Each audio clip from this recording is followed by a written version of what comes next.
when it comes to where the players think they stand versus where I think they really do stand. The WNBA and Players Union agreed to an extension of the current collective bargaining agreement to January 9, just before the current deadline ran out Sunday night. Just like the previous extension, both sides have the option to terminate the extension 48 hours advance notice.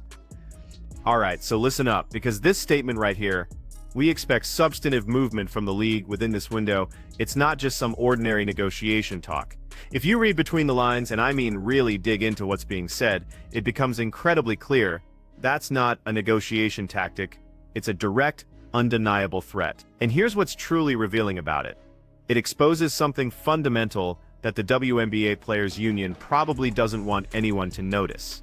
They are absolutely negotiating as if they possess immense leverage, this incredible power, but the truth, they don't actually have it. With the deadline having just been pushed all the way to January 9th, what's buried deep within the details of that very extension tells us absolutely everything we need to know about the precarious position of this negotiation and where things really stand.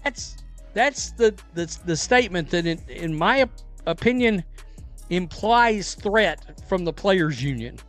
We expect movement from the league, or else is really how I take that. All right. With nothing urgent on the immediate horizon except for the expansion draft, well, that's sort of a big deal. Isn't that funny? We're talking about actual new franchises. Nothing urgent except for the expansion draft.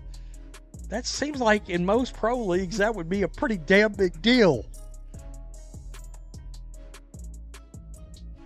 Now picture this, we've got Portland and Toronto on the horizon. And honestly, there isn't really anything else that's screaming urgent right now, except for one massive foundational event, the expansion draft. Let that sink in for a second because it's absolutely critical. Portland and Toronto are officially joining the league, bringing with them two brand new franchises and injecting hundreds of millions of dollars in expansion fees directly into the WNBA's coffers. Yet, somehow, the Players Union is treating this monumental development like it's just a tiny footnote, a minor detail, while they continue to posture and boast about leverage they simply don't have. To give you some context, the Golden State expansion draft happened way back on December 6th last season. We are cutting it dangerously close right now, but here's what makes this entire situation utterly fascinating and incredibly tense. Both sides, the league and the union, have the power to terminate this extension with just 48 hours notice. That, my friends, is not your typical, mundane negotiation safety valve. That is a fully loaded gun sitting right there on the table, pointed directly at the stability of the entire league. Free agents. Players signed one-year deals last season knowing there would be a huge salary bump when a new CBA is agreed upon. The two sides have been sending updated proposals back and forth and met frequently, including Sunday. Salaries and revenue sharing are the two biggest sticking points for each side. The league put forth a proposal that would include revenue sharing and a maximum salary of $1.1 million available to more than one player per team, growing each year. Other things that players are pushing for is expanding retirement benefits, codifying the league's charter flight travel, and having a minimum standard for team facilities. Essentially, and this is the part that isn't garnering nearly enough attention, everybody is about to become a free agent. Think about it. Players strategically signed one-year deals last season, and they did this because they had every expectation, every internal knowledge, that a truly massive salary bump was guaranteed to come with the new collective bargaining agreement. In theory, that was a brilliant, forward-thinking move. But now, we're looking at pure, unadulterated chaos. We're talking about a free agent frenzy, on a scale unlike anything any professional sports league, in any sport, has ever witnessed. Literally, nearly every single veteran player in the entire WNBA will be able to sign anywhere they choose. Teams could be completely rebuilt, from the ground up, virtually overnight. Rosters that took years of careful planning, drafting, and player development to cultivate and perfect, they could be absolutely dismantled and scattered to the wind in less than a week. And let me tell you, That clock is ticking louder with every passing moment. You get the sense that I think maybe they believe they can come to an agreement in January. They better hope. I mean, the league stands to benefit, and so do the players. You're getting a raise, all right? And the league's going to, if they can get this done, the WNBA stands to actually have a lot of potentially positive attention in their direction, because they are going to enter into what is going to be. So, we're staring down the barrel of an unprecedented free agent frenzy. But let's look at what the league is actually putting on the table. Their current proposal includes, first and foremost, revenue sharing, which is a huge step. It also features a maximum salary of a substantial $1.1 million. And here's the key: it would be available to multiple players per team, growing annually, which is a big deal for top talent. Beyond just salaries, they're codifying charter flights, something players have been demanding for ages. They're expanding retirement benefits and setting minimum facility standards across the board. On paper, when you just look at these points, these are undeniably significant tangible improvements for the players. And let's be clear, the players are absolutely going to get a raise regardless of how this entire negotiation ultimately concludes. But here's where you need to pay close attention. Watch what happens when you scrutinize the timeline and the process. They're literally meeting over holiday weekends, Christmas, New Year's. Extensions are getting pushed back, proposals are flying back and forth, one after another. This isn't a picture of smooth, cooperative negotiation.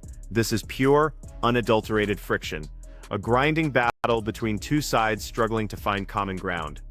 Unlike anything any league's ever seen. Basically, everybody's free agents, which is going to cause pure chaos across an entire professional basketball league. I don't think we've talked about that enough. I mean, it is going to be like throwing a grenade right into the middle of everything and watching and that's going to be huge for the league and their news cycle. You know? Not only that, but I don't know if they want to try to get this done before Unrivaled starts, which starts in January. You know, that's something to think about too. And then Project B. How many more players from the WNBA are going to announce we're going overseas to play in a new league? Now, here's the uncomfortable reality that absolutely nobody wants to say out loud, but it needs to be acknowledged. If this deal doesn't get done, if they can't reach a resolution, the WNBA actually stands to benefit. Perhaps from the ensuing chaos almost as much as it would from a clean, timely resolution. Think about the media cycle for a moment. Imagine free agency with nearly every single player in the league suddenly available. That situation, by itself, creates an absolute content goldmine that could last for weeks. Every single transaction, every signing, every trade becomes a headline-grabbing story. Every team rebuild, every roster shuffle, gets analyzed from every conceivable angle by sports media. The sports world would cover it obsessively, dissecting every move. The league would utterly dominate basketball news throughout January, seizing the conversation. But, and this is a colossal problem, the NFL playoffs kick off in January, and the WNBA has never, not once in its entire history, ever managed to win a news cycle against NFL playoff football. That's a brutal, undeniable truth they have to contend with. You know what's crazy about all this? So many of these players have so much jealousy and animosity towards Caitlin Clark. Not a chance in hell. They're getting offered, even with bonuses involved, a $1.1 million max salary if Caitlin Clark didn't exist now. I mean, and you know what? They still won't appreciate her this week. I fully expect the players in the league to continue to try to beat the hell out of Caitlin Clark this year. And then there's the colossal Caitlin Clark factor, the undeniable elephant in every single room, shaping this conversation even when her name isn't spoken directly. This is the player who single-handedly drove viewership to unprecedented levels the league had never even dared to dream of before. She's the rookie sensation who consistently filled arenas in opposing cities, not just in Indiana, but everywhere she plays. She's the absolute reason why corporate sponsors suddenly started writing checks with way more zeros on them.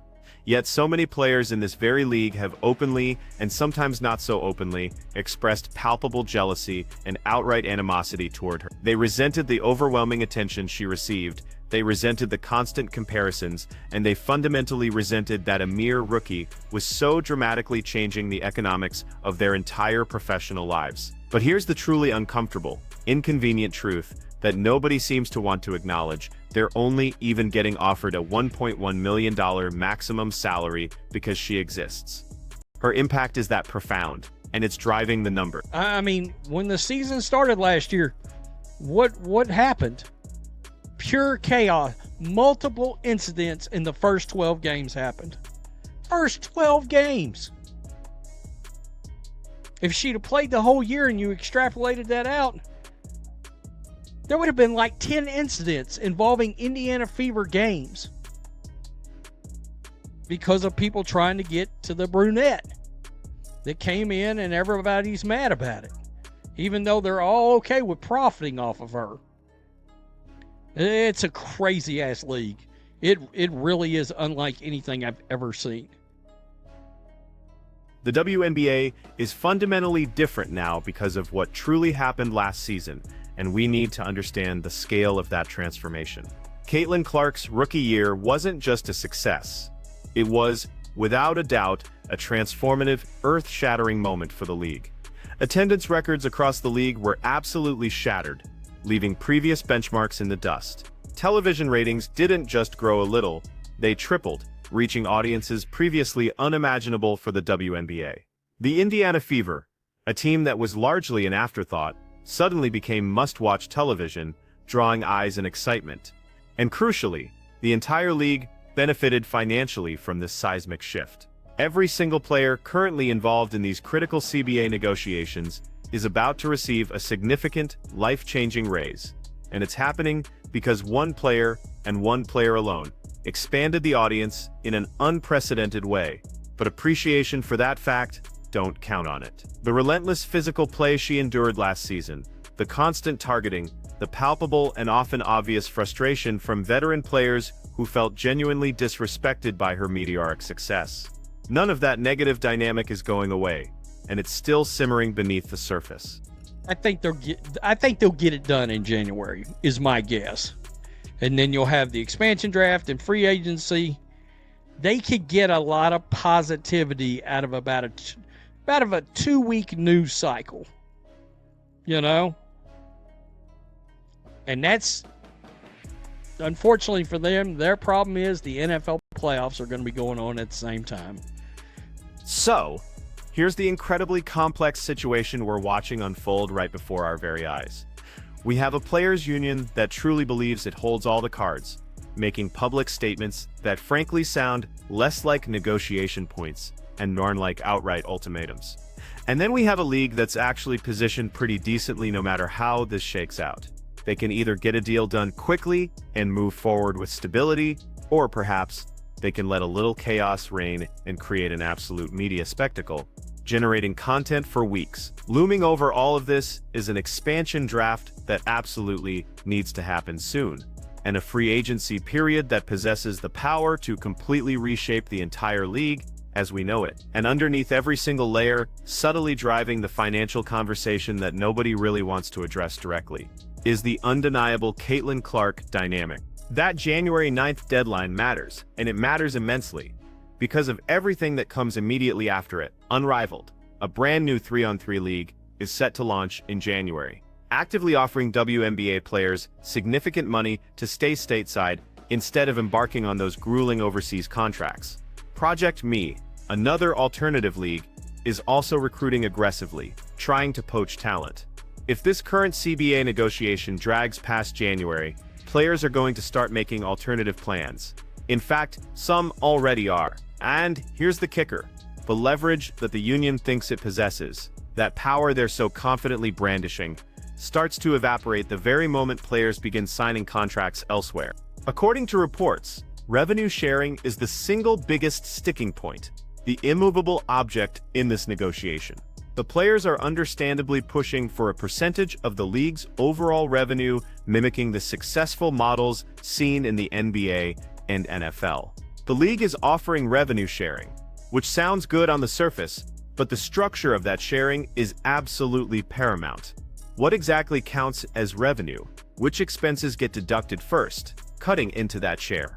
How do those hundreds of millions in expansion fees factor into the equation? These are far from simple questions, and the answers will directly determine whether players genuinely benefit from the league's explosive growth, or if they simply end up with a slightly bigger fixed salary, missing out on the true upside. Here's what makes the timing of this entire contentious negotiation particularly fascinating, even ironic. The league just announced absolutely staggering record attendance figures. They hit record viewership numbers, shattered previous highs in sponsorship deals, and corporate partners are literally lining up, eager to get involved. Cities are actively bidding, aggressively, to secure one of those coveted expansion franchises. By every single external metric, the WNBA is experiencing unprecedented, explosive growth. So, with all this incredible success, why is this negotiation so incredibly contentious, so fraught with tension? Because here's the cold, hard truth. Growth doesn't automatically equate to profitability. And while the players are rightly demanding to be paid based on that undeniable growth, the owners, on the other hand, are looking at actual profit and loss statements, at the bottom line. And let's not forget a critical, often overlooked detail. Adam Silver is Kathy Engelbert's boss. That's not a minor point, it's a foundational truth. The NBA commissioner directly oversees the WNBA commissioner. Furthermore, all but 2 WNBA teams are actually owned by NBA owners. This isn't just an independent league negotiating with its players, this is, in essence, a subsidiary of the NBA. And because of that, the financial expectations, the underlying calculus, are inherently different. Historically, NBA owners didn't buy WNBA teams solely to turn a massive profit, they often acquired them for tax benefits, for portfolio diversity, and for valuable community goodwill. But that entire calculus shifts dramatically when players start demanding NBA-level revenue sharing. That changes the game entirely for those owners. Now, it's worth noting that the previous CBA actually expired way back in 2019, and both sides did agree to a 60-day extension before finally ratifying a new deal in January 2020. So, yes, there's precedent for these negotiations dragging well into January. However, 2020 was a fundamentally different landscape. The league was not experiencing this explosive, unprecedented growth we're seeing today. Caitlin Clark, as a professional player, didn't even exist yet. The entire financial and cultural landscape was completely, utterly different. Using 2020 as a roadmap for these 2025 negotiations would be a grave mistake, completely missing just how much has changed, how significantly the ground has shifted beneath their feet. So, let's break down what the players are truly asking for, what their core demands entail. They want revenue sharing, which is massive, but it also means their salaries would directly fluctuate with the league's overall orlanen. A double-edged sword, if you will. They want charter flights codified in the agreement, which is a significant, expensive operational commitment. They're also pushing for improved facilities, expanded benefits packages, and higher minimum salaries. These are all incredibly reasonable requests. Absolutely, but they all come with a hefty price tag, and every single one is contingent on the league's financial growth continuing its current trajectory. But here's the crucial question. What happens if next season's ratings experience a dip? What if, heaven forbid, Caitlin Clark gets injured, impacting viewership? What if this incredible surge in viewership we just witnessed was in fact a one-year anomaly? Revenue sharing, remember, cuts both ways, meaning players share in the losses just as much as the gain. The expansion draft further complicates absolutely everything. Portland and Toronto desperately need rosters, and that draft has to happen soon to give those brand new teams ample time to build and prepare. But if there's no CBA in place, what rules would even govern that draft? What salary cap applies? how do you responsibly conduct an expansion draft when you literally don't know what the financial structure of the league will be? This means one of two things. Either this CBA negotiation gets resolved incredibly fast, or the entire expansion process gets delayed. And if expansion gets delayed, those crucial expansion fees also get delayed, which in turn means all the financial projections everyone is currently negotiating around immediately become obsolete, throwing a wrench into every calculation. Now, here's the nuclear option, the scenario that nobody seems to be talking about openly, but it's very real: free agency. If nearly every single player hits the open market simultaneously without a CBA in place, it would be an organizational nightmare. Teams wouldn't be able to plan for the future, budgets couldn't possibly be set, and rosters simply couldn't be constructed. It would be absolute, unmitigated organizational chaos. Some teams, particularly those with significant cap space and attractive markets, might actually benefit, getting a chance to completely rebuild overnight. But small market teams, those without financial flexibility, or teams that patiently built their rosters through years of smart drafting and development, they would be absolutely devastated, potentially having years of careful construction undone in a single frenzied free agency period. And here's the part that should truly concern the players' union, the twist that makes this negotiation so precarious. The league might actually be okay with that chaos. Think about it: controversy creates content. Drama drives viewership. A completely chaotic free agency period, where every single team's roster gets reshuffled and torn apart, would absolutely dominate sports media for weeks on end. It would be unprecedented, it would be messy, but let's be honest, it would also be incredibly compelling television, a must-watch spectacle. The league would admittedly lose some stability, yes, but it would gain an absolutely massive amount of attention, driving conversation and engagement. And for a league desperately trying to grow its audience and secure its place in the sports landscape, that might not be a bad trade at all. So, where does this wild ride ultimately end? Most likely and hopefully, they get a deal done in early January, right before things truly spiral into utter chaos. Both sides would save face. Players would secure their well-deserved raises and improved conditions, and the league would gain crucial cost certainty and much-needed labor peace. The expansion draft would proceed. Free agency would follow under new, clearly defined rules, and everyone would, presumably, move forward. But the mere fact that we are this incredibly close to the deadline, with public statements that genuinely sound like veiled threats, and with both sides retaining the power to terminate their extension on just 48 hours' notice, that tells you, without a shadow of a doubt, that this negotiation is far more contentious, far more high stakes than either side is willing to admit publicly. The real question isn't whether they'll eventually get a deal done. They almost certainly will.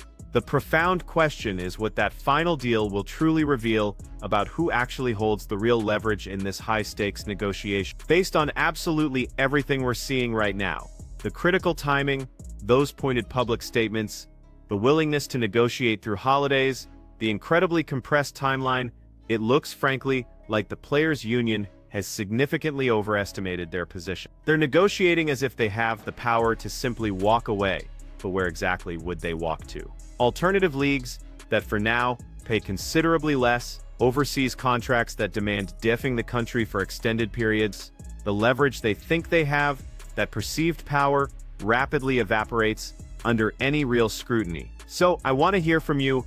What do you think happens if this doesn't get resolved by January? Does the players' union truly possess the leverage to force a better deal, or are they perhaps bluffing with a far weaker hand than they're letting on? Drop your predictions and insights in the comments below, because this situation could truly go sideways, and go sideways fast. And I honestly want to know if you see something critical that I might be missing here.